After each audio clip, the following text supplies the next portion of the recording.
Hi everyone, thanks for coming back.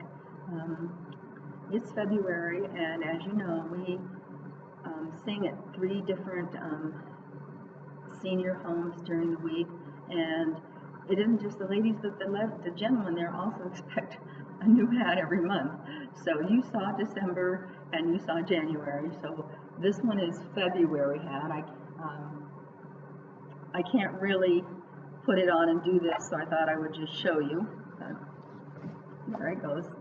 Anyway, this poem is called Highway to Heaven, and I wrote it in February of 2015.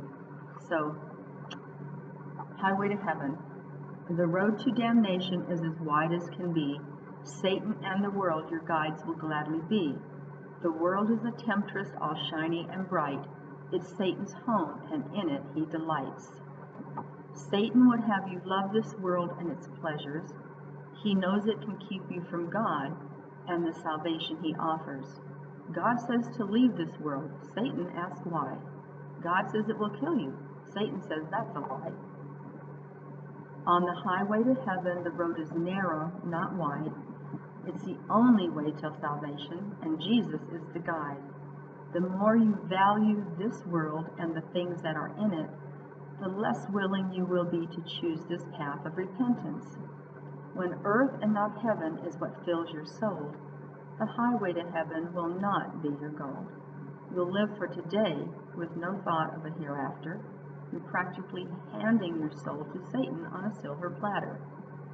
If you take the highway to heaven, the world will lose its charms. Your eyes will be open. Satan and his lies Jesus will disarm. Your focus will change from earthly pleasures to what awaits you in heaven, salvation's treasures. Each road has a cost, a price to be paid. With Satan and the world, the price you will pay is an eternity in hell come judgment day. With God, his Son paid the price. You just have to obey. C.S. Lewis said there are only two kinds of people in the end. Everlasting splendours, those who say to God, thy will be done, or immortal horrors, those to whom God says in the end, thy will be done. We will all live forever one way or another. To spend eternity in the lake of fire would be a horror. To spend eternity in heaven in the presence of Jesus Christ and God would be splendid. We need to pray for our unsaved family members and friends and talk to them about Jesus and God. Hell was created for Satan and his angels. God never meant it for us. Matthew 25:41 says, Then shall he say also unto them on the left hand, Depart from me, ye cursed, into everlasting fire, prepared for the devil and his angels. God gives us free will. We can choose to follow him, or we can choose our own path and reject him.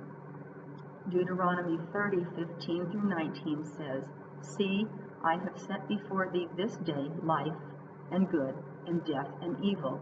In that I command thee this day to love the Lord thy God, to walk in his ways, and to keep his commandments and his statutes and his judgments, that thou mayest live and multiply. And the Lord thy God shall bless thee in the land whither thou goest to possess it. But if thine heart turn away, so that thou wilt not hear, but shall be drawn away and worship other gods and serve them, I denounce unto you this day that ye shall surely perish, and that ye shall not prolong your days upon the land, whither thou passest over Jordan to go to possess it. I call heaven and earth to record this day against you, that I have set before you life and death, blessing and cursing. Therefore choose life, that both thou and thy seed may live. God won't force anyone to follow him. He allows us to make up our own mind and to choose our own path. Those who choose their own path and reject God will find that all paths except the one leading to God lead to hell. Matthew 7:13-14 says, Enter ye in at the strait gate, for wide is the gate and broad is the way that leadeth to destruction, and many there be which go in thereat. Because strait is the gate and narrow is the way which leadeth unto life, and few there be that find it.